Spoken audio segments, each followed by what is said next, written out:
2002년 월드컵 때 16강전에서 우리나라와 이탈리아가 맞붙었습니다.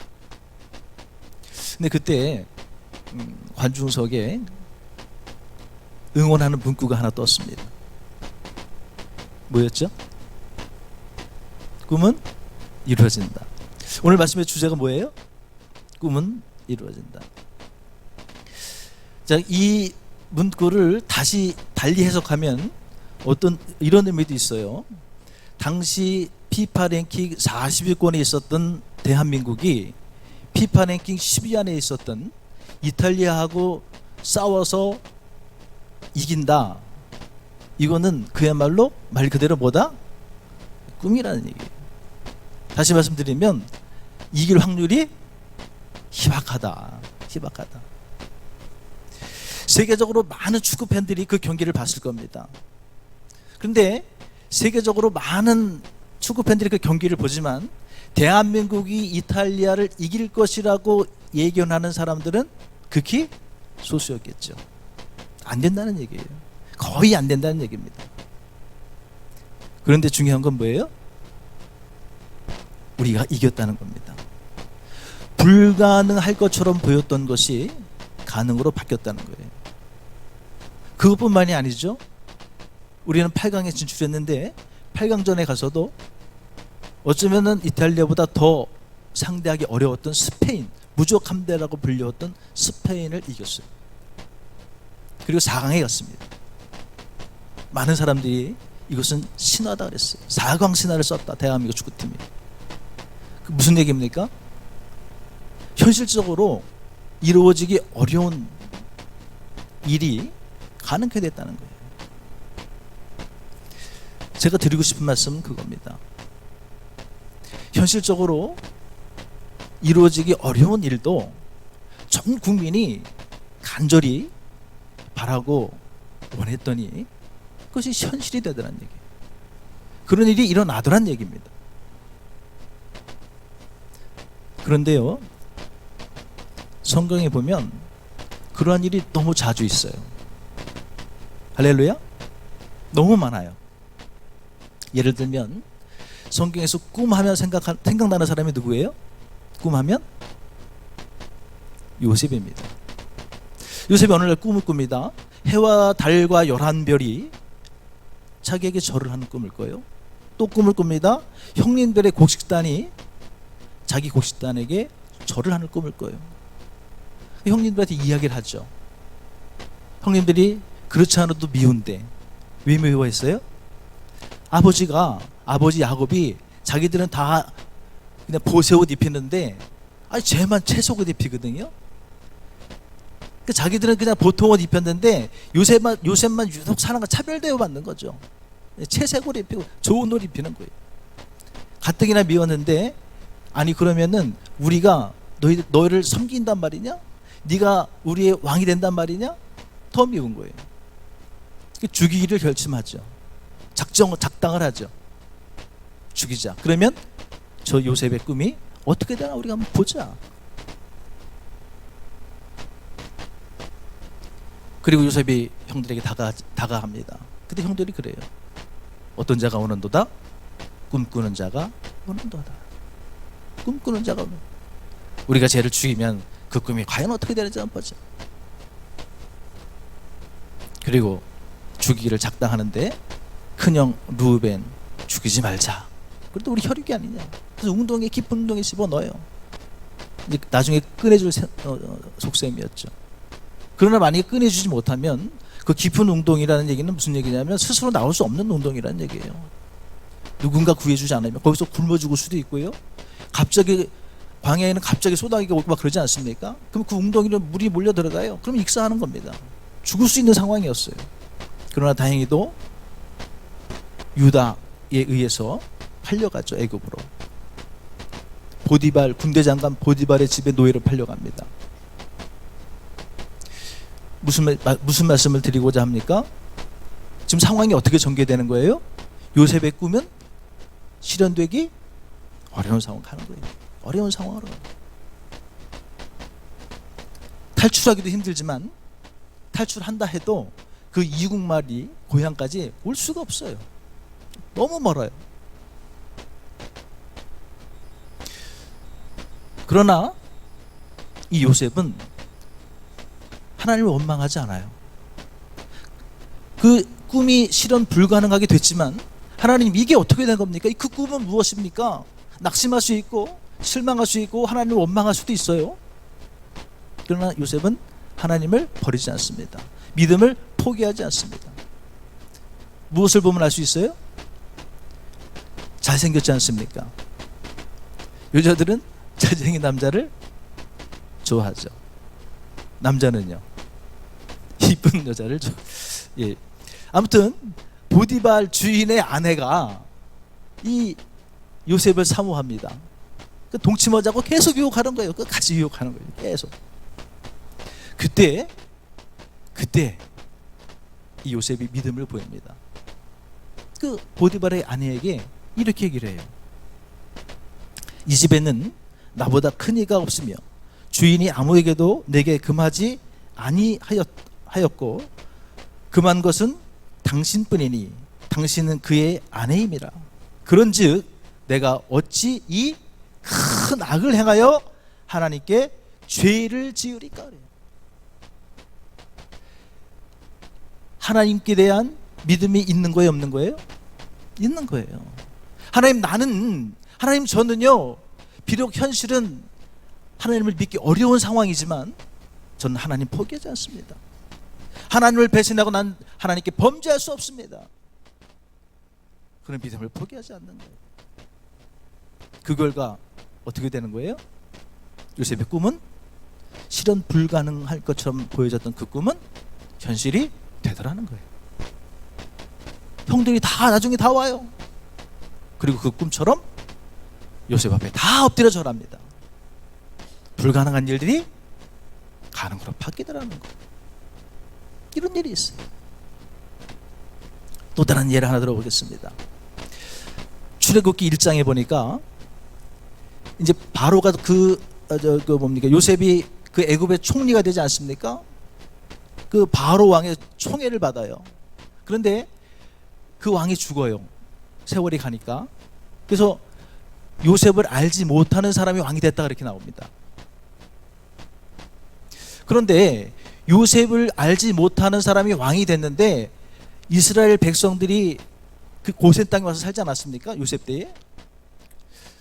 근데 하나님이 그 백성들을 축복하니까 백성들이 너무 많아지는 거예요. 그리고 다 건강한 거예요. 그러니까 이 왕이 봤을 때 걱정이 돼요. 아, 이렇게 우리보다 숫자가 많고 이렇게 건강하면 만약에 적군이 쳐들어왔을 때 이 이스라엘 백성들이 적군함과 합세해서 우리를 공격하면 우리나라는 끝난다. 이렇게 생각이 들어간 거예요. 그러니까 어떻게 하는 거예요? 술수를 써요. 어떻게든지 이 이스라엘 백성들의 번성을 막아야 되겠다. 그리고 더 노동을 무겁게 합니다. 더 핍박하고 더 억압합니다. 그것도 모자라서 나중에 심지어 어떻게 해요? 아이가 태어나면 남자는 전부 죽여라. 아주 대를 끊겠다는 거예요. 죽여라. 자, 그 상황을 겪고 있는 이스라엘 백성들의 심정은 어떠했을까요? 참담했겠죠. 노동보다 더 힘들었던 건 뭘까요? 자기 자식을 태어나자마자 갖다 죽여야 된다는 거예요. 그것처럼 큰 고통이 없는 거예요. 이스라엘 백성들은 그러나 힘이 없어요. 힘이 없어요. 그들이 할 수 있는 건 뭐예요? 기도밖에 없는 거예요. 하나님만 바라볼 수밖에 없는 형편이었습니다. 또 그들이 부르짖어요. 간절히 부르짖는다고 성경은 기록합니다. 그런데요, 1년이 가고 2년이 가고 10년이 가고 20년이 가고 30년이 가고 100년이 가도 달라지는 게 없어요. 그들이 430년 동안 노예생활을 했다 그러는데 100년이면 뭐 4대가 보통 따지지 않습니까? 그러면 요셉을 기억했던 왕이 대가 흘러서 한 100년이 흘렀다고 쳐요. 아니 150년이 흘렀다고 쳐요. 그럼 430년 중에 150년 빼면 그래도 200~300년은 남아요. 그 고통 가운데 끊임없이 이스라엘 백성들은 기도했겠죠. 부르짖었겠죠. 그런데 중요한 것은 아무리 부르짖어도 상황이 바뀌진 않아요. 보통 그렇게 되면 어떻습니까? 내가 열심히 믿음으로 부르짖었는데 상황이 달라지지 않습니다. 그것이 10년이 되고 20년이 되고 50년이 되고 100년이 됐다고 생각해 보세요. 지칩니다. 낙심됩니다. 야, 이건 안 되는 거구나. 인간적인 생각이 안 들어가겠습니까? 하나님이 정말 살아계시다면 우리가 이렇게 간절히 부르짖고 우리가 이렇게 고통 가운데 있는 걸 다 보고 계실 텐데 왜 응답을 안 하실까? 이런 마음 안 들어가겠어요? 그러나 그럼에도 불구하고 끝까지 울부짖었던 백성들이 있었다는 거예요. 하나님께서 모세를 만나서 모세에게 사명을 주죠. 가서 이스라엘 백성들을 구출해 와라 그랬죠. 그때 모세에게 하나님이 말씀하십니다. 뭐라고 말씀하세요? 내가 저 백성들의 고통을 보았고 울부짖음을 들었다 이렇게 말씀하세요. 그들이 응답되지 않는다고 해서 기도하기를 포기했으면 하나님이 들으셨을까요? 물론 들으실 수 있었겠죠. 그러나 상황이 좀 바뀌었을 수도 있었을 겁니다. 그러나 그들 가운데 끝까지 상황은 달라지지 않았고 변화되지 않았지만 낙심하지 않고 절망하지 않고 끝까지 하나님을 믿고 부르짖는 사람들이 있었다는 거예요. 그 결과 그들은 불가능할 것처럼 느껴졌던 출애굽을 했다는 얘기예요. 젖과 꿀이 흐르는 약속의 땅에 들어갔다는 얘기입니다. 현실은 불가능해 보여도요, 믿음을 포기하지 않으면 하나님은 그 현실을 가능으로 바꾸신다는 거예요. 그래서 오늘 본문에 히브리서 11장을 봤습니다마는 이 히브리서를 기록한 기자는 이렇게 얘기하는 거예요. 믿음은 바라는 것들의 실상이다 그래요. 무슨 말입니까? 바라는 것들의 실상이다. 바란다는 얘기는 기대한다, 원한다 이런 거죠. 바라고 기대하는 일들이 비록 현실적으로는 어렵고 힘들고 실현 불가능한 것 같아도 정말 믿음으로 간구하고 바라고 원하면 실체가 돼서 나에게 돌아온다는 거예요. 실제 상황이 된다는 얘기예요. 정말 믿음대로 구하면 보지 못하는 것의 증거라고 그랬습니다. 이건 무슨 말씀입니까? 보이지 않는 일이 현실이 된다는 거예요. 보이지 않는 일. 이스라엘 백성들이 그렇게 기도를 해도 아무도 자신들을 구출해줄 지도자가 나타나지 않아요. 뭐가 변화되지 않아요. 출애굽 사건은 보이지 않아요. 그러나 그들이 믿음을 지켰을 때 보이지 않던 출애굽 사건은 현실이 됐다는 얘기예요. 그리고 이 히브리 기자는 뒤에 이어서 계속해서 그러한 불가능한 현실을 가능으로 바꿨던 믿음의 선진들, 조상들에 대해서 계속 기록을 합니다. 잠깐 몇 구절만 살펴볼까요? 다 볼 수는 없고.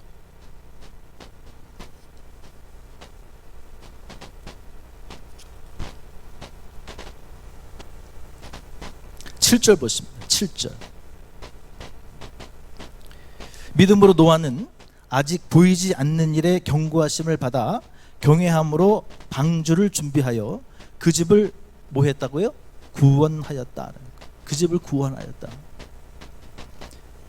이거 사실 보통 일은 아니죠. 왜냐하면 그 당시에 생명이 있는 건 다 죽었어요. 근데 노아의 가족만 구원받았어요. 특별한 일이죠. 근데 어떻게 구원받을 수 있었냐는 얘기예요. 말씀해 보니까 보이지 않는 일이란다. 보이지 않는 일. 언제 홍수가 내려서 인류를 멸하실지 안 보여요. 그리고 하나님께서는 방주를 만들으라고 그러세요. 그것도 축구장 몇십 개 정도의 크기의 대단하게 큰 방주를 만들으라고 그래요. 또 바닷가에다 만들으라는 얘기도 아니에요. 아라랏산이라고 하는 산 꼭대기에다가 배를 만들으라고 합니다. 쉬운 얘기입니까? 그것도 1년도 아니고 2년도 아니고 뭐 100년 이상을 지었다고 그래요. 문헌마다 좀 차이가 있습니다만 노아가 집을 해야 했을 그 대가는 상상을 초월했겠죠. 그 가족들이 집을 했어야 할 대가도 대단했을 겁니다. 보이지는 않아요. 그러나 노아는 어떻게 했어요? 순종한 거예요. 그 결과는요, 다 죽었는데 노아의 가족은 살아났다는 겁니다. 보이지 않던 일, 그것이 현실로 노아에게 주어졌다. 자, 그 다음에 또 누가 등장합니까? 29절에 보니까 29절이 아니고요, 30절에 보니까 여리고성 이야기가 나옵니다. 자, 하나님께서 이스라엘 백성들에게 말씀합니다. 가나안 땅에 들어갔더니 요단강을 건너서 약속의 땅 가나안에 들어갔더니 그냥 가나안이 주어지는 게 아니에요. 그 나라 그 땅을 지키고 있던 원주민들이 있어요. 첫 번째로 만난 족속이 여리고 족속입니다. 근데 이들은 아주 견고한 성을 가지고 있었어요. 난공불락의 성을 가지고 있었어요. 오늘날 같으면 미사일을 쏘고 대포를 쏘고 쏘면 무너뜨릴 수 있지만은 그 당시에는 특별히 이스라엘 백성들에게는 그런 무기들이 없었어요. 노예로 살다가 갑자기 탈출했기 때문에 대단한 막강한 군사력도 없었습니다. 방법이 없어요. 하나님 외에는. 하나님이 지도자 여호수에게 말씀하시죠. 돌아라. 그냥 돌아라. 아무것도 하지 말고 돌아라. 침묵으로 돌아라. 일주일 동안. 그 말씀은 무슨 말씀입니까? 전쟁을 하되 너희 군사력이 아니라 누구를 의지해라? 나를 의지하라는 거예요. 나를 바라보라는 거예요. 그러면 누가 책임져? 내가 책임질게. 할렐루야? 내가 책임지겠다는 거예요. 그냥 돌아라는 얘기는. 근데 현실적으로 보면 돈다고 무너집니까? 안 되는 거예요. 돈다고 무너집니까? 그 견고한 성이? 바랄 수 없는 거예요. 그러나 여호수아와 이스라엘 백성들은 바랄 수 없는 가운데 무너질 것이라고 믿고 바랐다는 거예요. 믿음으로 바랐다는 거예요. 결과는 무너졌더라는 겁니다. 그들의 바람은, 그들의 꿈은 이루어졌다는 겁니다. 또 누가 등장합니까? 31절에 보니까 기생 라합이 등장합니다. 이 기생 라합은 여리고 사람이었어요. 그 성 안에 있던 사람이에요. 근데 이스라엘 백성들이 그 돌기 전에 정탐꾼을 먼저 보내지 않습니까? 이제 간첩을 보내고 스파이를 보낸 거죠. 근데 들켰어요. 그래서 이 여리고의 왕이 병사들을 풀어가지고 잡으려고 해요. 근데 누가 숨겨준 거예요? 라합이 숨겨줬어요. 근데 라합이 숨겨줬을 때는 이 사람이 그냥 숨겨준 겁니까? 목숨 걸고 숨겨준 거예요. 숨겨준 사실이 들통나면 자기도 죽는 겁니다. 간첩들만 죽는 것이 아니라. 근데 목숨 걸고 숨겨준 거예요. 근데 어떻게 숨겨줄 수 있냐 이거예요. 알지도 못하는데. 근데 라합은 하나님께 대한 소문을 들었던 거예요. 당신들이 믿는 그 하나님이 상천하지 하나님, 전능하신 하나님임을 나는 믿는다 그랬어요. 소문만 듣고. 그리고 당신의 하나님이 반드시 이 여리고성을 점령하게 당신들에게 넘겨줄 것을 나는 믿는다 그랬어요. 바랄 수 없었어요. 알지도 못해요. 그냥 믿은 거예요. 그리고 부탁을 합니다. 반드시 하나님께서 당신들에게 이 성을 주실 터인데 그때 당신들이 이 성을 정복한 연후에 내가 당신들을 목숨 걸고 보호해 준 것을 기억해 달라. 그리고 나와 내 가족들은 살려달라 그래요. 100% 믿은 거죠. 결과는요, 구원받은 거예요. 다 죽었는데 정탐꾼들이 다 죽이고 있는데 정탐꾼들이 저 여인과 저 가족들만은 죽이지 말아라. 할렐루야. 보이지 않는 가운데, 바랄 수 없는 가운데 믿음으로 팔았다는 거예요. 그리고 그 꿈은 현실이 되었다는 거예요. 자기 가족들이 살아남는 그 꿈, 그의 소원 성취되었다는 거예요. 또 누가 등장합니까? 32절에 보니까 기드온, 바락, 삼손, 입다, 다윗 및 사무엘과 선지자들의 일을 말하려면 내게 시간이 부족하더라. 수도 없는 믿음의 사람들이 있다는 거예요. 뭐 다 말씀드려 너무 길으니까 여기서 기드온하고 다윗만 말씀드리겠습니다. 기드온은 어떤 대가를 지불한 거예요? 기드온이 살아있던 사사시대 때 미디안 병사 연합군이 13만 5천 명이 쳐들어옵니다. 그래서 군사를 모집했어요. 몇 명이 모였어요? 10,000명이 모였습니다. 자, 10,000명 가지고도 상대가 안 돼요. 13만 5천 명과 싸워야 돼요. 10,000명도 안 되는 거예요. 안 돼요, 10,000명 가지고는. 근데 하나님은 뭐라고 하시는 거예요? 10,000명 중에 9,700명은 돌려보내라. 돌려보내라. 그리고 너는 300명만 데리고 가서 싸워. 그냥 이성적으로 생각하면, 현실적으로만 보면 말이 됩니까? 죽으라는 얘기죠. 믿음이 없는 눈으로 본다면 볏짚을 들고 불 속으로 뛰어들란 얘기 아닙니까? 어떻게 300명으로 3만 명을 데리고 가도 될까 말까인데 하라는 거예요. 300명까지. 그 역시 무슨 말씀입니까? 나만 바라봐. 나만 믿어. 내가 책임져 줄게. 그 말씀이에요. 결과는요, 300명으로 13만 5천 명을 이겼어요. 바랄 수 없는, 불가능할 수밖에 없는 그 현실이 실현된 겁니다. 가능으로 바뀐 겁니다. 이루어졌다는 거예요. 믿음을 보였더니, 믿음으로 나갔더니. 히브리서는 수많은 믿음의 선지자들을 얘기하고 있어요. 여기 다 기록 안 된 그런 믿음의 선지들도 수없이 성경에 많죠. 기적 같은 이야기들이 성경에 수없이 많습니다. 다윗 얘기 더 안 드리겠습니다. 핵심이 뭡니까? 축구서부터 요셉, 출애굽, 믿음의 선진들 쭉 말씀을 드렸어요. 핵심이 뭡니까?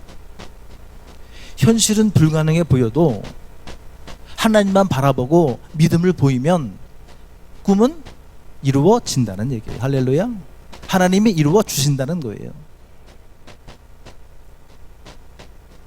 제가 이렇게 믿음에 대한 이야기를 길게 드리는 이유가 있겠죠? 지금부터 드리는 말씀이 핵심입니다. 이 말씀 드리려고 서론을 길게 갔어요. 잘 들으십시오.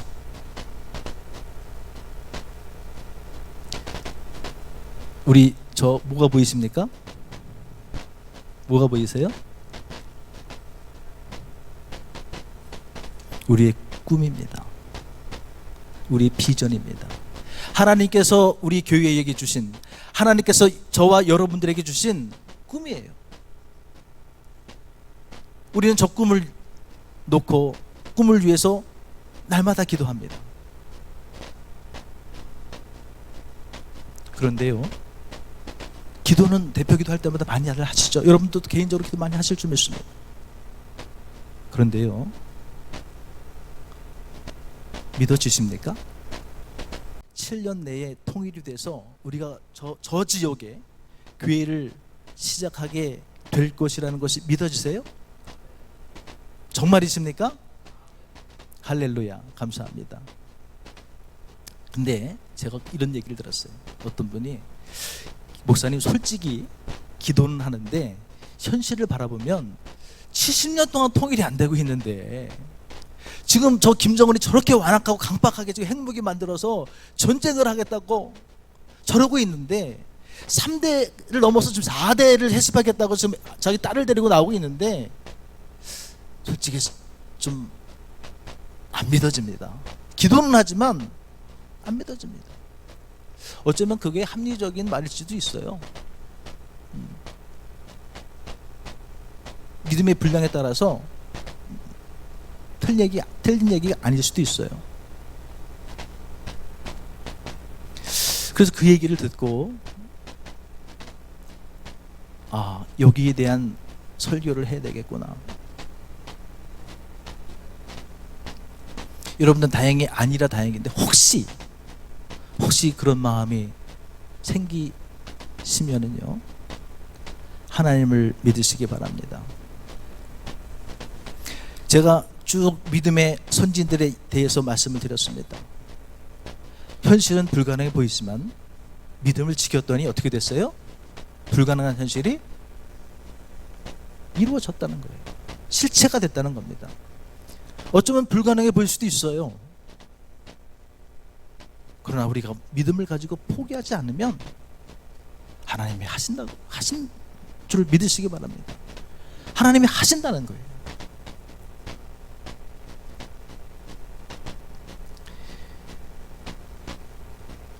예화 하나를 드리고 설교를 마무리할까 합니다.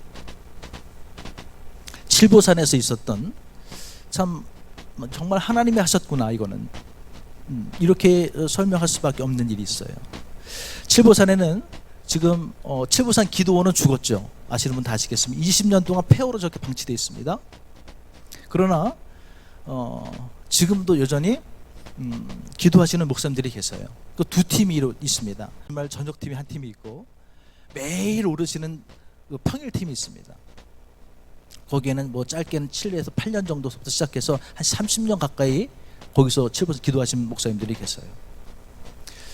저는 이제 양 팀에 다 소속이 되어 있습니다. 저는 청년 때 칠보산에서 기도하다 예수님 만나고 목사가 됐기 때문에 전 특별한 의미가 있고, 전 또 기도하는 게 좋고 산이 좋아요. 그래서 저는 요즘은 매일 갑니다. 저는 한 7년 그 매일 팀에 한 6년 정도 지금 속해 다니고 있는데, 그런데 매일 팀에서 기도하는데 경찰이 올라왔어요. 민원이 들어왔다는 거, 시끄럽다고. 보니까 그 밑에 전원주택이 하나 생겼거든요. 박배경 목사님 아시죠? 우리 한참 다닐 때 거기 공사하고 있었잖아요. 근데 그 입주를 한 거예요. 근데 이 사람이 입주해 보니까 시끄럽거든. 밤에 이제 막 주여 주여 그러니까는 바로 들리죠. 기도하지 말라는 거예요, 경찰이. 얼마나 황당합니까? 7년, 8년씩 30년 가까이 기도해 왔는데 황당한 거예요. 그래서 우리 걱정이 되는 겁니다. 아니, 불신자 한 가정이 지금 들어왔는데 이렇게 기도하는데 제동이 걸린다면, 어려움이 생긴다면, 만약에 저 밑에 성전이 안 믿는 사람한테 팔려갖고 안 믿는 사람이 저기 뭔가를 한다, 그러면 우린 더 기도하기 힘들어질 수도 있겠다는 생각이 들어가는 거예요. 그러니까 제가 기도하자고 그랬어요, 목사님들께. 저 성전이 어떻게 해서든지 교회에서 사서, 저 성전이 어떻게 해서든지 다시 성전으로, 기도원으로 회복될 수 있도록 우리 기도하자고 했습니다. 기도하기 시작했어요.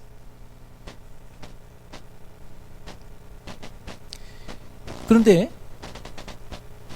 제 마음 가운데, 하나님, 어느 교회에서 이걸 좀 사서 기도원을 회복시켰으면 좋겠는데 어느 교회가 좋겠습니까? 막 기도를 했죠.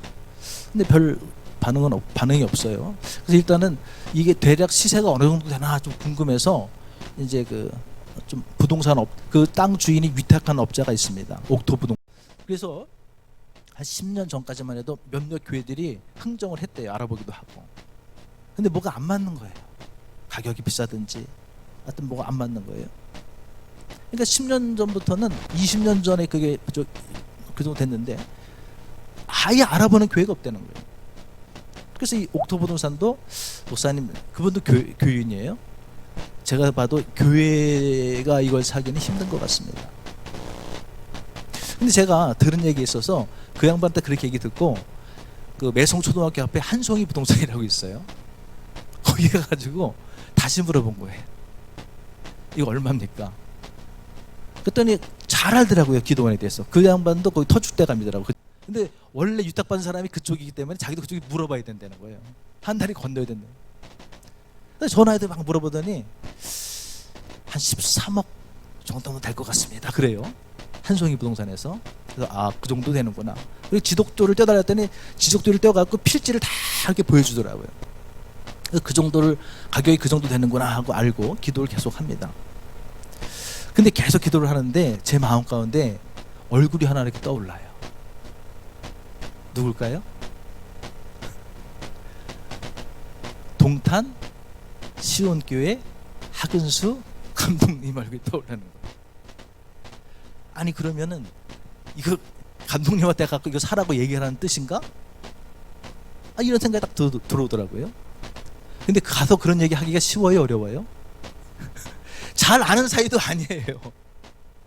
예, 잘 몰라요. 그냥 알긴 아는데 잘 몰라요.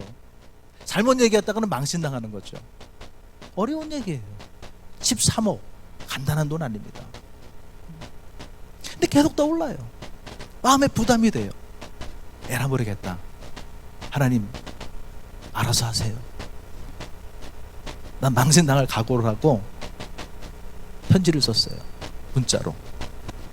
감독님, 칠보산 기도원 아시지 않습니까? 옛날에 이쪽 화성지역과 수원지역에 영적 기상도를 만들고 지켜나갔던 영적 보고 아닙니까? 얼마나 많은 목사님들이 여기 와서 금식 기도하시면서 정말 얼마나 많은 성도들이 여기서 눈물 뿌리면서 기도했습니까? 저도 청년 때 자주 다녔어요. 정말 많은 분들이 기도했습니다. 그 산에 그냥 곳곳에 성도님들 목사님들이 통성으로 기도하냐고 정말 웅얼 막 그랬어요. 산 전체가 막 개구리 우는 것처럼. 그런 기도원이 지금 이렇게 20년째 폐허가 된 상태로 방치되어 있습니다. 뿐만 아니라 지금 불신자들이 저 위에 와가지고 그게 그 원장님이 돌아가시고 따님이 상속을 받았는데 이 기도원으로 이렇게 다 전체로 살리면 좋겠는데 이거를 그냥 안 믿는 사람한테 전원주택 필지로 나눠서 그냥 팔아버린 거예요. 그 불신자가 거기 꼭대기 하필 또 꼭대기 올라와 있어요. 가보면 우상이 얼마나 많은지 몰라요. 뭐 용도 있고 또 뭐 12지간이라 그러나요? 띠 그 동물들이 그런 동상도 있고 천하대장군, 지하장군, 뭐 개구리들이 또 이렇게 많은 돌로 만들어. 감독님, 여기는 기도원은 망했어도 그 영성에 맥을 잇는 목사님들이 계십니다. 근데 여기 불신자가 와가지고 기도를 못하게 합니다. 차도 못 되게 해요. 그전에는 그 중턱까지 올라갔는데 차도 못 되게 해가지고 저 밑에 내가 걸어 올라가야 돼요. 원래 길은 거기가 군사도로기 때문에 아닌데요. 그렇게 터시를 유세를 하더라고요. 근데 우리가 목사들인데 싸울 수 있어요? 그냥 밑에다 대놓고 덕분에 다리 운동은 잘 돼요. 불편해요. 감독님, 만약에 이 성전까지 불신자가 사서 다른 게 들어온다면 이 그나마 유지되고 있는 이 영성의 맥마저 좀 끊어질 형편입니다. 그러니 이 기도 좀 사주세요. 그랬어요. 문자를 보낸 거죠. 욕먹을 각오하고. 근데요, 전화가 왔어요.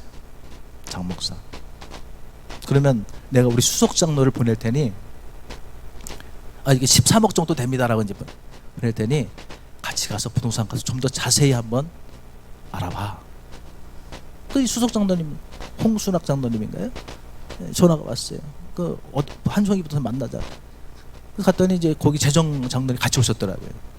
근데요, 또 절망이 호사다마라고 좋은 일에 꼭 막아 껴요. 13억 얘기했는데 갑자기 17억이래요. 4억이 올라갔어요. 야, 13억도 이게 쉬운 얘기 아닌데 17억이. 그러니까 장로님 13억으로 알고 왔다가 당황해가지고 얘기가 안 되는 거예요. 그냥 가셨어요. 저는 절망이 되죠. 하나님, 이거 어떻게 된 겁니까? 하지만 저는 절망하지 않았어요. 절망은 됐지만 끝까지 절망하지 않았어요. 계속 기도했습니다. 아무한테도 얘기하지는 않았어요. 안 될 수도 있으니까. 그게 망신 아닙니까? 그리고 기도했어요. 근데 한 2주 있다가 또 전화 왔어요. 장로님한테. 다시 한번 가보자고. 좀 깎아보자는 거죠. 안 된대요. 그래서 안 되나? 그러고 있는 가운데 제가 담임 목사님하고 산기도를 같이 올라가지 않습니까? 오르락 내려갈 때 이런저런 얘기해요. 차 타고 다니면서 이런저런. 목사님 지금 상황이 이렇게 됩니다. 그랬더니 그래?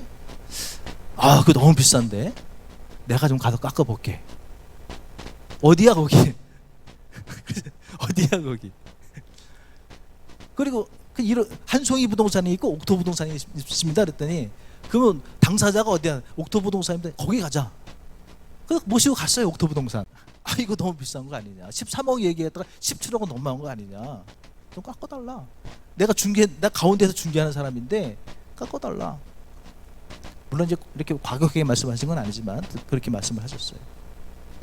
근데 한송이 부동산에서는 이제 안 된다고 그랬는데 의외로 한번 생각해 보겠다 그러는 거예요. 생각해 보겠다. 그리고 한 2주 있다가 그 홍순학 장로님 전화가 왔어요. 목사님, 15억에 계약했습니다. 2억 깎은 거예요. 할렐루야. 계약이 됐다는 거예요. 제가 얘기했어요. 그래서 같이 기도하는 목사님들에게 팔렸습니다. 근데 그분들이 하시는 말씀이 그건 기적이다 그래요. 장모사가 기도하자고 그래서 기도는 했지만은 저기 20년 동안 안 팔린 교회가 저기 팔릴까? 이런 마음이 있었다는 거예요. 사실 그렇게 기도하시는 목사님들임에도 불구하고 그런 마음이 있었다는 거예요. 팔릴까? 근데 팔렸다는 말씀을 드리니까 이건 기적이다. 이건 하나님이 하셨다. 확인하고 또 확인하고 지금도 가끔 그 얘기를 해요. 하나님은 살아계시고 우리의 기도는 헛되지 않다. 지금도 목요일마다 거의 목요일마다 예배를 드리거든요. 그런 얘기. 결론입니다. 우리의 꿈이 현실적으로 보면 안 될 것 같아요. 그러나 하나님이 하시면 된다. 무슨 말씀이냐면 우리가 막연히 기도할 때는 정말 맨 땅에 헤딩하는 것 같지만 하나님은 지금 우리 기도를 들으시고 일을 하고 계신다는 거예요. 중요한 얼마든지 뒤바뀔 수 있어요. 제가 이 말씀 드리는 이유는 하나님이 시작하신 그 일이 완성이 되기 위해서 우리가 기도로 땡기자는 거예요. 간절한 기도로 땡기자는 겁니다. 정확한 믿음을 보여드리자는 겁니다. 요셉이 그랬던 것처럼, 이스라엘 백성들이 그랬던 것처럼, 히브리서에 등장하는 수많은 믿음의 선진들이 그랬던 것처럼, 바랄 수 없는 가운데 바람으로 말미암아 불가능을 가능으로 바꿨던 것처럼 우리도 한번 하나님이 시작하신 그 일을 실체가 될 수 있도록 간절한 기도로, 간절한 믿음으로 땡겨보자는 거예요. 완성해보자는 겁니다. 화목교회가 옳았구나. 화목교회 목사님과 화목교회 성도들이 옳았구나. 역시 하나님은 살아계시는구나. 보여주자고요. 그 길은 간절한 믿음, 정확한 믿음, 인내하는 믿음, 그 믿음의 기도밖에는 없는 줄 믿으시기 바랍니다. 모쪼록 그런 확고한 믿음으로 저 꿈을 이루는 저와 여러분 되시기를 주님의 이름으로 축원드립니다. 기도하십니다. 살아계신 아버지 하나님, 우리나라가 이탈리아를 이기고 8강에 간다는 얘기는 그야말로 꿈 같았습니다. 요셉의 꿈이 이루어지는 것도 꿈 같았고요. 이스라엘 백성들이 출애굽한다는 것도 꿈같이 느껴졌습니다. 그러나 하나님은 하셨습니다. 믿음을 보였을 때 불가능이 가능이 됐습니다. 저희들이 북한의 13개를 하나님께 드리고자 기도하고 있습니다. 현실을 봤을 때는 안 될 것 같습니다. 그러나 하나님, 저희들이 믿음을 보일 때 하나님께서 일을 이루실 줄 믿습니다. 그런 믿음을 가지고 간절한 기도와 믿음으로 저 일을 이루는, 성취해서 하나님께 영광을 돌려드릴 수 있는 저희 화목교회가 될 수 있도록 주님 축복하시고 인도하여 주시옵소서. 우리 주 예수님의 이름으로 감사하며 기도드렸사옵나이다. 아멘. 감사합니다.